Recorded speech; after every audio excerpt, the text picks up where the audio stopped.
साथ मेरा मेरे लिए बहुत डिफरेंट सॉन्ग था एंड क्योंकि ऐसे बॉलीवुड में ऐसे गाने बनना बहुत कम हो गया एंड वो क्लासिक सॉन्ग था एंड मैंने इसके पहले ऐसे कभी परफॉर्म नहीं किया था बिकॉज टू रोल प्ले करने का था एंड मेरे लिए वो चैलेंज था as an actor as an performer and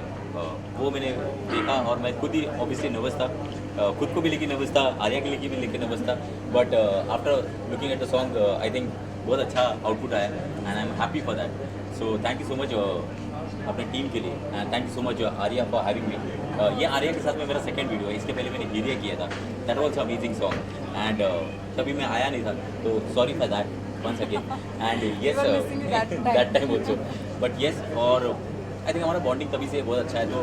looking forward for that and बहुत अच्छे से गाना निकल गया एंड गाना गाया भी बहुत अच्छा है और प्रयास पराग हमेशा एक नया कॉन्सेप्ट लेके आते हैं एंड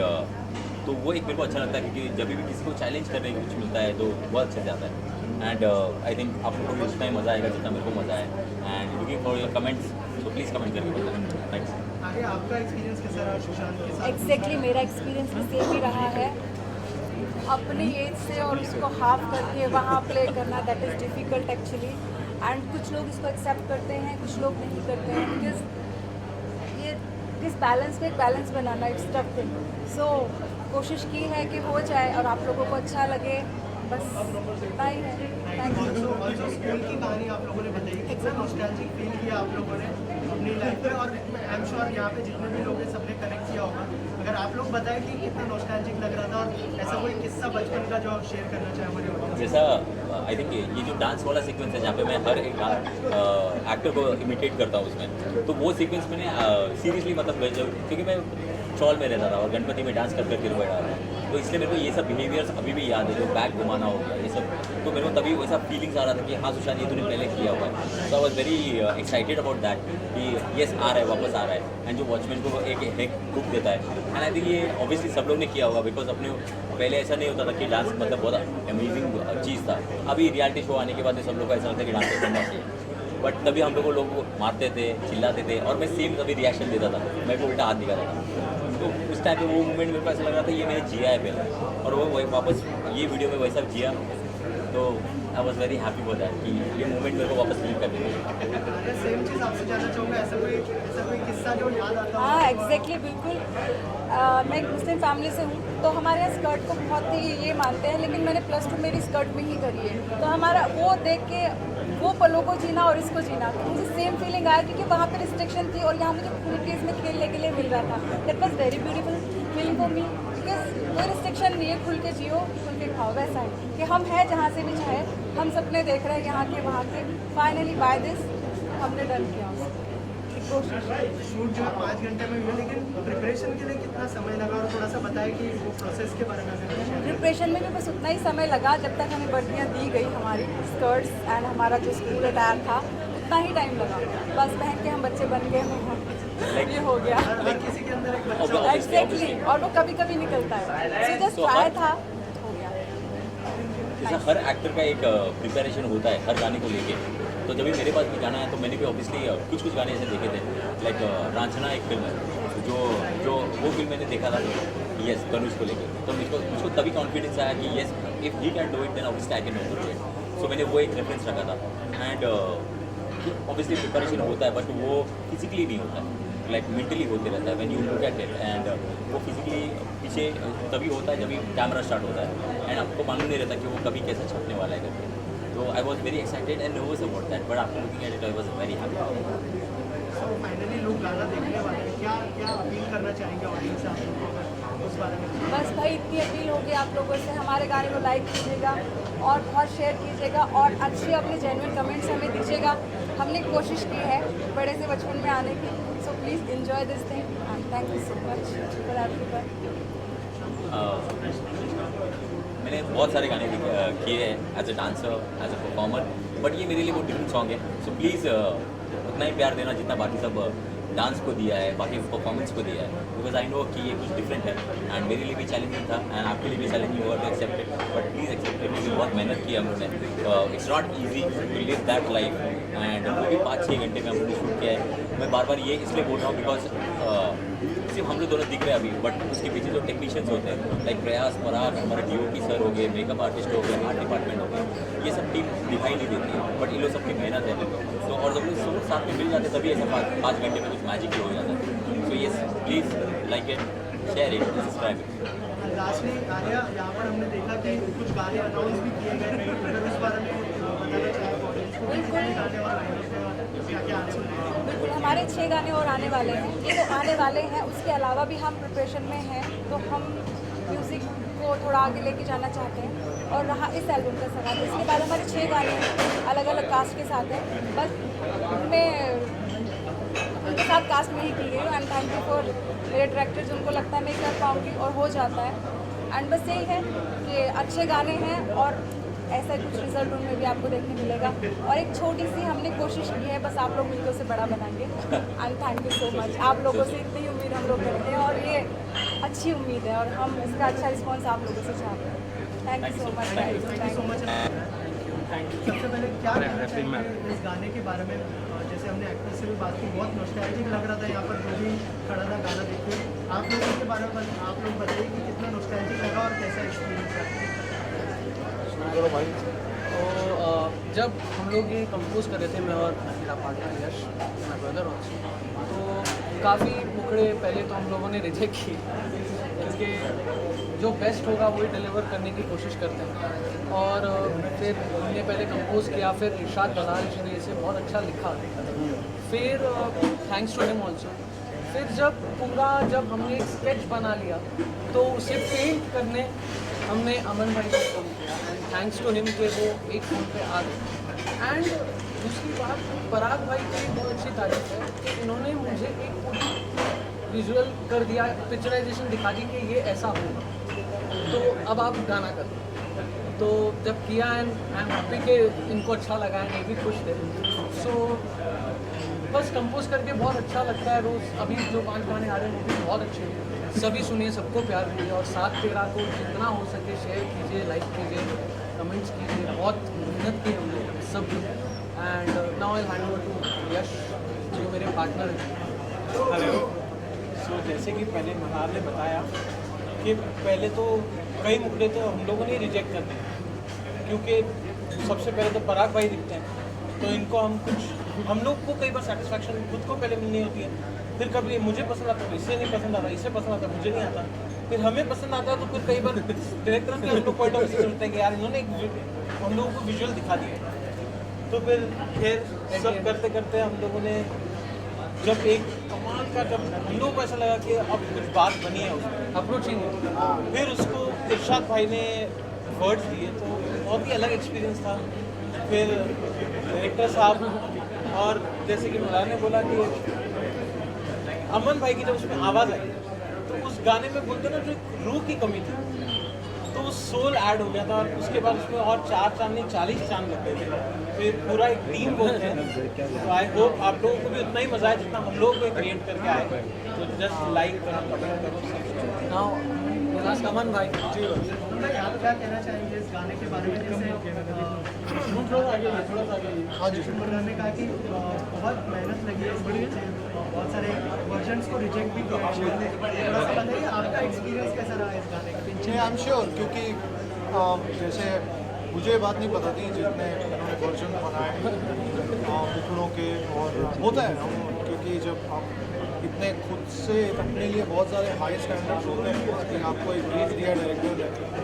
तो उस ब्रीफ को निभाने के लिए जब तक आप खुद नहीं आप सेटिस्फाई होंगे ना, तो आप किसी दूसरे तक उसको पहुंचेगी नहीं बात, ना लिरिसिस्ट तक, ना सिंगर तक, क्योंकि खुद ही जो तर्ज पहले ब्लॉक होती है। तो मुझे जब जो वर्जन आया जो आप लोगों ने सुना है वो इन्हीं की आवाज़ में था मेरे ख्याल से, लेकिन मैं आवाज़ से ज़्यादा उस आवाज़ में जो फील है, जो आवाज़ का जो एक प्रोजेक्शन है और एक जो उसमें मासूमियत भी कह लीजिए या उसमें इनोसेंस भी कह लीजिए, एक लड़कपन और एक बहुत ही परिपक्वता नहीं कहूँगा मैं। परिपक्वता में क्या होता है कि आप बहुत परफेक्शन से गाने की कोशिश करते हैं, बट ये झूम रहा था गाना और ये ऐसे लहरों के संग जैसे आप तैर रहा था, तो वो बहने वाली बात होती है ना, वो मैं भी बह रहा था गाने को जब मैंने सुना। और उससे पहले मल्हार ने बात की मुझसे, और जैसे मैंने पहले भी कहा कि राजीव जी के दोनों सुपुत्र हैं, इतने टैलेंटेड हैं। मतलब जब मैं स्टूडियो में आ गया, बात में ही समझ के मैं कौन भी समझ गया था इनकी। हमारी 10 मिनट बात हुई गाने को लेके, कौन कर रहा है, कौन उसमें फीचर होगा, कहाँ से रिलीज़ होगा, बाकी ये सब चीज़ें तो बात होती है। लेकिन जब स्टूडियो में आए, जब सुना, उसके बाद स्टूडियो में आने से पहले और कॉल के बाद एक दरमियान जो चीज़ थी, इन्होंने गाना भेजा, तो गाना सुन के मैंने कहा नहीं यार, ये गाना बहुत तबीयत वाला गाना है। और ऐसे हम लोग गाने करते रहते हैं, मेरा काम है गाना रिकॉर्ड करना, स्टूडियो में जाते हैं, हर गाने को शिद्दत से ही गाता हूँ मैं, आप सबको पता है कितने समय से हम अब आपकी दुआओं से मिल रहे हैं। लेकिन ये गाने में जो एक सोच होता है, गाने की जो एक ठहराव भी है, गाने में कहीं बहुत सारी बातें कहने का स्कोप है। वो सिंगर को आजकल के रैप और ये अंडरग्राउंड या ट्रैप, ये सब म्यूज़िक में ना आपको कहने की वो बात नहीं मिलती है। वो भी सब अच्छे जॉनर्स हैं, अपनी अपनी जगह पे सब है, लेकिन ये जो हमारी जो संस्कृति, हमारी जो गुरुदारी है, हमारा जो बेस है शास्त्रीय संगीत, और उसके साथ थोड़ा सा कहीं ना कहीं बाहर का थोड़ा इन्फ्लुएंस, तो वो जो एक संगम होता है ना, वो बहुत ही डेडली और बहुत ही एक भयानक संगम होता है। भयानक इन द सेंस, अच्छे सेंस में, कि मतलब बहुत इतना असीम और इतना अद्वितीय हो जाता है, इतना you can't express in words कि कैसे आप फील करते हो उस गाने को। और ऐसे गाने बहुत कम आते हैं। और जब मैं ये गाना सुन रहा था ना, मैं फर्स्ट टाइम अभी माइक पे बता रहा हूँ, मेरे जहन में आया। तो एक गाना है, बहुत बहुत बहुत बड़े कंपोजर का गाना है, आज उनका जन्मदिन है, प्रीतम दा का गाना, वो मैंने सुना था। मैंने कहा ये फील ना वैसे दे रहा है। तो बहुत बहुत कमाल का गाना था वो। और ये मेरे को लगा यार स्केल भी संभाव ना सब मैच कर रहा है। तो ये एक वाइब जो इन्होंने क्रिएट करी, इन्होंने जो बताई, और जो वो माहौल तय किया, और जो दिखाया स्क्रीन पे कि एक ड्रीमी सीक्वेंस है कि एक लड़की और लड़के का बीच में का जो कनेक्ट है, वो कैसे अपने आप को इमेजिन कर रहे हैं, कभी गोविंदा बन रहे हैं, कभी शाहरुख बन रहे हैं, कभी सलमान बन रहे हैं, और एक हैप्पी वो lucky kind of feel create करने की कोशिश की है। तो बहुत बहुत बधाई देना चाहता हूँ। और गाने के टाइम पे तो हमारी फिर मतलब जो म्यूज़िक क्रिएटिविटी वाला स्पेस होता है, स्टूडियो इतना ज़्यादा, लेकिन क्रिएटिविटी इन्फिनिटी वाली क्रिएटिविटी थी, इनफाइनाइट क्रिएटिविटी, कि मतलब ये भी हो सकता है। मैंने कहा मल्हार यार ये भी हो सकता है, ये स्पीच बोल रहा है भाई ऐसे कर लो, ऐसे नहीं कर सकते, नहीं आपने ये चीज़ अच्छी कही थी। तो ये जो एक जो आना जाना, आवागमन और जो आदान प्रदान होता है ना म्यूज़िक की क्रिएटिविटी में, जो रिकॉर्डिंग में और क्रिएशन में, इसी को क्रिएटिविटी कहते हैं। क्योंकि अगर ये नहीं होगा, लोग भेज देते गाना गा दो, मैं गा दूँगा, मैं कितना गाऊँ, क्योंकि मैं एक चीज़ को, ये भी एक चीज़ को 10 तरीके से कह सकते हैं, मैं भी एक चीज़ को 10-15 तरीके से कह सकता हूँ। उनके कहने की तो कोई लिमिट ही नहीं है, लेकिन उस क्या कहा जाए जिसमें किरदार भी जो है वो निभा पाए, ज़्यादा अटपटा भी ना लगे और अच्छा भी लगे, ये संगम ढूंढना बहुत मुश्किल होता है। और मुझे खुशी है कि हम उस संगम को ढूंढ पाए हैं। और क्योंकि लोगों को इतना अच्छा लग रहा है गाना, तो ज़्यादा तोड़ू भी नहीं है लोगों के हिसाब से, क्या है यार बाउंसर जा रहा है, समझ में नहीं आ रहा गाना, इतनी हरकतें क्या मार रहा है, ऐसे ही होता है यार ये गाना समझ। लेकिन ये गाना ऐसा है कि जहन पे लगेगा। जब भी हम लोग मिलते हैं, वो म्यूजिशियन वाली बात, इसका जो अंतर है, खाया खाया सोया सोया मेरा चाँद का था यूं। अब जो ये नोट लगा है, ये नॉर्मल नोट नहीं है, ये तो बुझा तीव्र मध्यम है, उसमें हिंदुस्तान मतलब क्लासिकल म्यूजिक की लैंग्वेज में बोले, नॉर्मल पब्लिक को नहीं समझ में आएगा, लेकिन जहन में यही रहेगा। ये भी गारंटी है कि इतना टेढ़ा नोट लगा है, जो भी इतना म्यूजिक सुनता है आजकल। तो और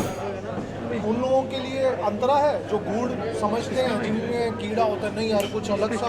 कोई आया म्यूजिक, और जिनके लिए सीधा सीधा गाना जिनको अच्छा लगता है उनके लिए तो जो चाहिए ले। लेकिन साथ तेरा को भरपूर साथ दीजिए, आप लोगों का साथ चाहिए, सबके साथ की आवश्यकता है, सबका साथ सबका विकास। और प्रयाग और प्रयास का जो अभूतपूर्व इन्होंने जो काम करके दिखाया है, साथ में सुशांत भाई हैं और आर्या हैं, उन्होंने बहुत अच्छा काम किया। पूरी टीम को वो मेरी बहुत बहुत बधाइयाँ 7 यूनिट रिकॉर्ड्स को, बहुत सर आप क्या कहना चाहेंगे?